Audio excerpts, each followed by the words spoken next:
So starvation అనేది యాక్చువల్గా మనకి ప్రియారిటీ బేస్డ్ షెడ్యూలింగ్లో స్టార్వేషన్ అనేది కనపడుతుంది అనమాట. కాన్వాయ్ ఎఫెక్ట్కి స్టార్వేషన్కి చేంజ్ ఏంటి అంటే, మనకి కాన్వాయ్ ఎఫెక్ట్లో బేసికలీ నాన్ ప్రియంప్టివ్ అల్గారిథమ్స్లో కాన్వాయ్ ఎఫెక్ట్ అనేది కనపడుతుంది. అంటే హయ్యర్ బర్స్ట్ టైమ్స్ ఉన్న ప్రాసెస్ అనేది స్టార్టింగ్లో ఉంటే మనకి లోవర్ బర్స్ట్ టైం ఉన్న ప్రాసెస్, ఇక్కడ మీకు ఆల్రెడీ నేను ఎగ్జాంపుల్ చూపించాను, దాంట్లో లోవర్ బర్స్ట్ టైంలో ఉన్న ప్రాసెస్ అనేది may not get the CPU అనమాట. కాబట్టి ఇది కాన్వాయ్ ఎఫెక్ట్. స్టార్వేషన్ ఏంటి అంటే, ప్రియంప్ట్ అయ్యేటప్పుడు మనకి ప్రియంప్షన్లో యాక్చువల్గా మనకి ఒకవేళ లోవర్ బర్స్ట్ టైం కనుక ప్రియారిటీ అనేది తక్కువ ఉంది అంటే అది అసలు సిపియుఏ రాదు దానికి. కాబట్టి దాన్ని మనము స్టార్వేషన్ అంటాం. ఒకవేళ సిపియు కనుక ప్రియారిటీ అనేది చేంజ్ చేయకపోతే, ప్రియారిటీ చేంజ్ చేసే అల్గారిథమ్స్ కూడా ఉన్నాయి, ఆ ప్రియారిటీ కనుక చేంజ్ చేయకపోతే అప్పుడు ఏమవుతుంది అంటే ఆ ప్రాసెస్కి సిపియు అనేది దొరకదు. సో ఇప్పుడు అలాంటి టైంలో మనం దాన్ని స్టార్వేషన్ అంటాం, ఎందుకంటే సిపియు దొరకదు కాబట్టి అసలు. అండ్ కాన్వాయ్ ఎఫెక్ట్ అంటేనేమో సిపియు దొరుకుతుంది, కాకపోతే చాలా హై యావరేజ్ వెయిటింగ్ టైంలో దొరుకుతుంది అనమాట. చివరిలో ఉన్న ప్రాసెస్లో కనుక షార్ట్ బర్స్ట్ టైం ఉంటే కనుక అది కాన్వాయ్ ఎఫెక్ట్లో జరుగుతుందని చెప్పి మనం చెప్తాం. ఇప్పుడు మీకు కాన్వాయ్ ఎఫెక్ట్కి స్టార్వేషన్కి తేడా అర్థమైంది అనుకుంటున్నాను. ఓకే, సో నేను ఆల్రెడీ మీకు ఎఫ్సిఎఫ్ఎస్లో రెండు రకాల ఎగ్జాంపుల్స్ నేను మీకు ఆల్రెడీ చూపించాను. అవి కాకుండా మీరు ఇంకా ఎగ్జాంపుల్స్ ట్రై చేయాలనుకుంటే కనుక మీరు ఒకసారి ఆన్లైన్లోకి వెళ్ళి గూగుల్లో మీరు సెర్చ్ చేస్తే మీకు ఈజీగా అర్థమవుతుంది. సో అట్లీస్ట్ ఒక 5 to 10 ఎగ్జాంపుల్స్ మీరు ట్రై చేస్తే మీకు ఈజీగా అర్థమయ్యే ఛాన్స్ ఉంటుంది అనమాట ఎఫ్సిఎఫ్ఎస్ అల్గారిథం. ఓకే, సో ఈ వీడియోలో మనం ఈ సెగ్మెంట్లో రౌండ్ రాబిన్ షెడ్యూలింగ్ గురించి తెలుసుకోబోతున్నాం. రౌండ్ రాబిన్ షెడ్యూలింగ్లో మీకు ముందుగా ఇదొక ప్రియంప్టివ్ అల్గారిథం, నేను ఎలాగో రాశాను కాబట్టి మీకు కనపడుతుంది. So preemptive algorithm and time quantum అనే ఒక కొత్త పదాన్ని నేను ఇంట్రడ్యూస్ చేయబోతున్నాను.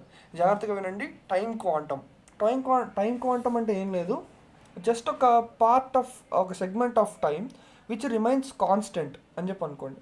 అంటే ఈ టైం క్వాంటమ్ కూడా మన క్వశ్చన్లోనే ఇస్తారు. మీ క్వశ్చన్ దృష్టిలో మీకు ఎగ్జాంపుల్గా చెప్తేనే మీకు ఈజీగా అర్థమవుతుంది. ఇప్పుడు ఇక్కడ చూడండి, టైం క్వాంటమ్ అనే 2 అని చెప్పి ఇచ్చాడు ఇక్కడ. ఓకే, ఇక్కడ టైం క్వాంటమ్ 2 అని చెప్పి ఇచ్చారు కాబట్టి సో ఇది కాన్స్టెంట్గా ఉంటుంది, ఇది చేంజ్ అనేది అవ్వదు. మ్యాక్సిమం ఆఫ్ ద క్వశ్చన్స్లో టైం క్వాంటమ్ అనేది చేంజ్ అవ్వదు. ఓకే, సో ఇప్పుడు బర్స్ట్ టైం అనేది టైం క్వాంటమ్ కంటే తక్కువ ఉంటే సిపియు ఎగ్జిక్యూట్ అవుతుంది. ఇది థియరీ కాబట్టి మీకు ఎక్కదు, నాకు తెలుసు. పక్కా నేను చదివేటప్పుడు కూడా థియరీ ఎక్కదు, ఎగ్జాంపుల్ చెప్తేనే మీకు అర్థమవుతుంది. మీరు ఈజీగా స్కోర్ చేయగలరు, ఇట్లా స్కోర్ చేసేస్తారు. కాబట్టి దిస్ ఇస్ ఒక రౌండ్ రాబిన్ అనే మీకు పేర్లు అర్థమవుతుంటే ఇది ప్రియంప్ట్ అయ్యి మళ్ళీ మనకి ఫస్ట్ ప్రాసెస్కి వస్తూ ఉంటుంది అనమాట.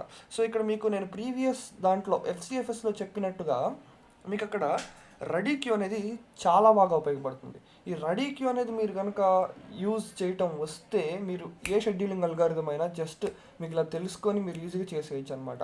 మిగతా అన్నీ సేమ్, టీఏటీ కనుక్కోవటం, దాని యావరేజ్ కనుక్కోవటం, వెయిటింగ్ టైం కనుక్కోవటం మొత్తం సేమ్. అది అసలు మారదు. అది just like it's like stamp అనమాట. అవి చేంజ్ అవ్వవు. ఎట్లా కనుక్కోవాలనేది జస్ట్ గాంట్ చార్ట్ ప్రిపేర్ చేయటంలో మాత్రమే చేంజ్ అనేది వస్తుంది. మీకు ఇక్కడ ఎగ్జాంపుల్ చూపిస్తున్నాను. క్వశ్చన్లో మనకి ఈ డబ్బా ఇస్తారు, ఒకవేళ డబ్బా ఇవ్వకపోతే కనుక రాసిస్తారు, దాన్ని మీరు డబ్బాగా రాసుకోండి.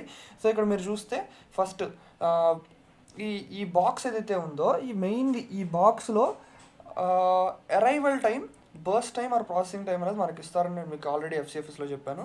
సో ఇక్కడ P1 0 దగ్గర అరైవల్ అండ్ బర్స్ట్ టైం వచ్చేసి 5, P2 వచ్చేసి 1 అండ్ బర్స్ట్ టైం వచ్చేసి 3, P3 వచ్చేసి 2 అండ్ బర్స్ట్ టైం వచ్చేసి 1 అండ్ P4 వచ్చేసి 3 అండ్ బర్స్ట్ టైం వచ్చేసి 2 అండ్ P5 వచ్చేసి 4 అండ్ బర్స్ట్ టైం వచ్చేసి 3. సో మీకు అర్థమైంది కదా ఇప్పుడు. సో ఒకసారి మీరు ఎవరైనా రాసుకునేటట్లయితే ఒకసారి ఇది నోట్ చేసుకోండి, నేను పాజ్ చేసుకొని నోట్ చేసుకోండి, నేను కంటిన్యూ చేస్తున్నాను. సో గాంట్ చార్ట్లో వచ్చేసి మనకి బేసికల్లీ గాంట్ చార్ట్ ప్రిపేర్ చేసేటప్పుడు రెడీ క్యూ అనేది రాసుకోవాలి. మీరు చిన్నగా అలవాటు అయిపోతుంది, రెడీ క్యూ రాయకుండానే మీరు చేయగలరు. బట్ ఫస్ట్లో రెడీ క్యూ మెయింటైన్ చేయడం అనేది చాలా ఇంపార్టెంట్ అనమాట.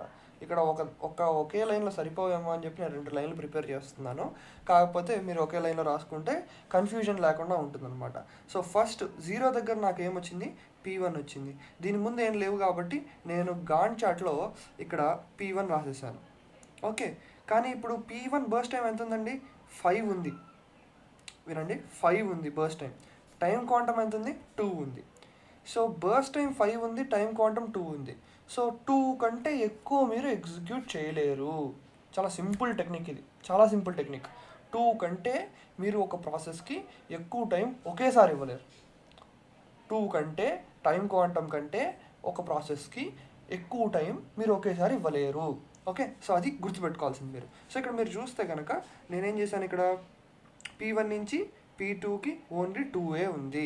సో ఇక్కడ 2 అయిపోతే బర్స్ట్ టైం 5 ఉంది, కానీ 2 అయిపోతే మనకి ఏమవుతుంది? ప్రియంప్ట్ అయిపోవాలి. ప్రియంప్ట్ అంటే నెక్స్ట్ ప్రాసెస్కి వెళ్ళిపోవాలి, అక్కడే ఉండకూడదు. FCFS ఏంది? ఆ ప్రాసెస్ కంప్లీట్ అయ్యేదాకా అక్కడే ఉండాలి. ఇది ఆ ప్రాసెస్ కంప్లీట్ అయిందా అవ్వలేదు నాకు సంబంధం లేదు. అయిపోతే ఓకే మంచిది, అవ్వకపోతే ఇంకా మంచిది, నెక్స్ట్ ప్రాసెస్కి వెళ్ళిపోవాల్సిందే. ఓకే, సో ఇక్కడ 0 నుంచి 2కి వెళ్ళిపోయింది. సో అంటే ఇక్కడ మనకి P1 అండ్ 2కి వెళ్ళే లోపల మనకి ఇక్కడ ఇంకో ప్రాసెస్ రెడీ క్యూలోకి వచ్చింది. ఏం ప్రాసెస్ అది?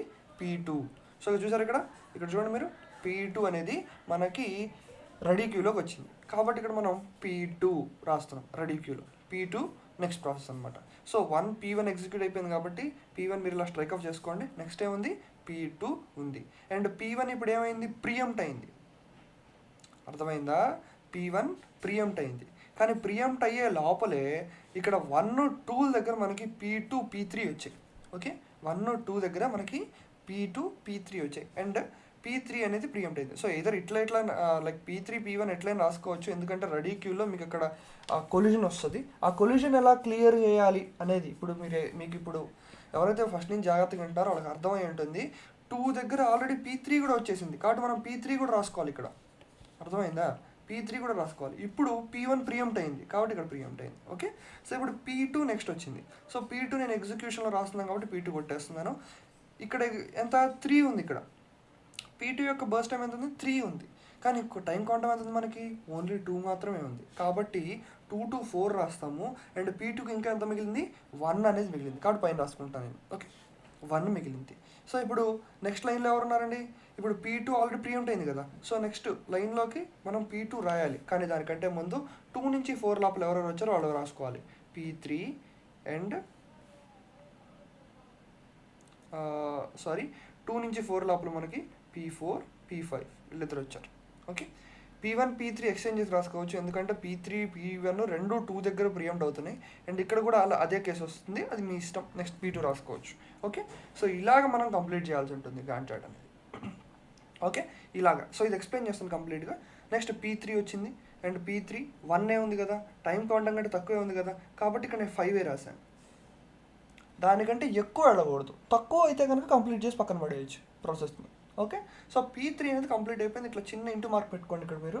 ఇక్కడ ఈ చిన్న ఇంటూ మార్క్ పెట్టుకోవటం వల్ల ఆ P3 అనేది కంప్లీట్ అయిపోయిందని చెప్పి మనకు అర్థం అవుతూ ఉంటుంది. నెక్స్ట్ ప్రియంప్ట్ చేయకుండా ఉంటాం. ఇదే కన్ఫ్యూజ్ అవుతుంటారు చాలామంది నేను చూశాను కదా, చాలామంది కన్ఫ్యూజన్ ఎక్కడ వస్తుంది అంటే ఈ ప్రియంప్షన్లో P3 మళ్ళీ ప్రియంప్ట్ అయింది అనుకొని రాసుకుంటారు. అలా రాసుకోవటం అనేది చాలా పెద్ద తప్పు, ఎందుకంటే P3 అనేది అక్కడ కంప్లీట్ అయిపోయింది.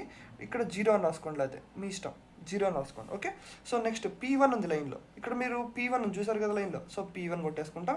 ఇక్కడ P1 కూడా మనకి 2 కంప్లీట్ అయితే, 3లో 2 కంప్లీట్ అయితే ఇంకా 1 మిగులుతుంది కాబట్టి 1 రాసుకోండి. అండ్ మళ్ళీ P1 ప్రియంప్ట్ అయింది కదా, సో ఇక్కడ P1 రాసుకోవాలి. అట్లాగా P4, P5 అయిపోయిన తర్వాత మళ్ళీ P1 అనేది మళ్ళీ ఇక్కడ వచ్చింది, చూసారా, మళ్ళీ ఇక్కడ వచ్చింది. సో ఈ లైన్ ఏదైతే ఉందో ఈ లైన్లో నుంచి మనము ఈ లైన్లోకి పుష్ చేయాల్సి ఉంటుంది అనమాట. ఓకే, ఈ లైన్లో నుంచి రెడీ క్యూలో నుంచి మనము గాంట్ చార్ట్లోకి పుష్ చేయాల్సి ఉంటుంది. That is the concept of round robin. Okay, మీకు ఇక్కడ మళ్ళీ P1 చివరి నుంచి రాసుకుంటారంటే P15 completion time 14, P1 completion time 13, P2 completion time 12, P5 completion time 11, P4 completion time 9, P3 completion time 5. ఇదే డబ్బా మళ్ళీ వేసి మీరు అరైవల్ టైం కూడా రాసుకుంటే చాలా కన్ఫ్యూజన్ లేకుండా ఉంటుంది. ప్రతి దానికి కంప్లీషన్ టైం రావాలి. కంప్లీషన్ టైం అంటే ఏది? ఇక్కడది కాదు, ఇది కాదు, ఇక్కడ ఉన్నది కాదు. కంప్లీషన్ టైం అంటే ఇక్కడ ఉన్నది కాదు, మనకి చివరి నుంచి రైట్ సైడ్ నుంచి చూసుకోవాలి. ఎప్పటికి అయిపోయింది, ఎప్పటికి 0 వచ్చింది అని చూసుకొని దాని నుంచి రాసుకుంటూ రావాలి. కంప్లీషన్ టైం రాసుకుంటే ఇంకా TAT వెయిటింగ్ టైం, దాని ఫార్ములాలో నేను చెప్పాల్సిన పర్లేదు, ఇక్కడ ఉన్నాయి, మీరు స్క్రీన్ షాట్ తీసుకోవచ్చు. లేదంటే కనుక ఒకసారి వెనక్కి వెళ్ళేసి FCFSలో కూడా చూడవచ్చు. ఈ రెండిట్లో ఏదో ఒకటి చేసినప్పుడు మీకు ఈజీగా అర్థమవుతుంది, యావరేజ్ కనుక్కుంటారు, రౌండ్ రాబిన్ షెడ్యూలింగ్ అనేది కంప్లీటెడ్ అని చెప్పి రాసేస్తారు, ఫుల్ మార్క్స్ మీకు పడిపోతాయి.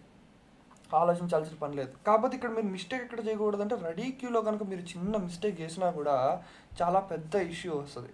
రెడీ క్యూ కనుక మిస్టేక్ అయింది అంటే అసలు మీకు టీఏడి తప్పు వస్తుంది, వెయిటింగ్ టైం తప్పు వస్తుంది. ఎందుకంటే ఇప్పుడు ఇక్కడ ఇక్కడ ఫర్ ఎగ్జాంపుల్ P3 P1 పర్లేదు, వాళ్ళ క్లాష్లు ఇప్పుడు P3 P1 క్లాష్ అయితే కనుక మీకు ఫస్ట్ ఏ ప్రాసెస్ వస్తే ఆ ప్రాసెస్ని రాసుకోండి అంటారు. అప్పుడు ఏం చేస్తారు మీరు, P1 P3లో రాయాలి, P3 P1 ప్లేస్లో రాసుకుంటారు, ఎందుకంటే P1 కదా ఫస్ట్ వచ్చింది.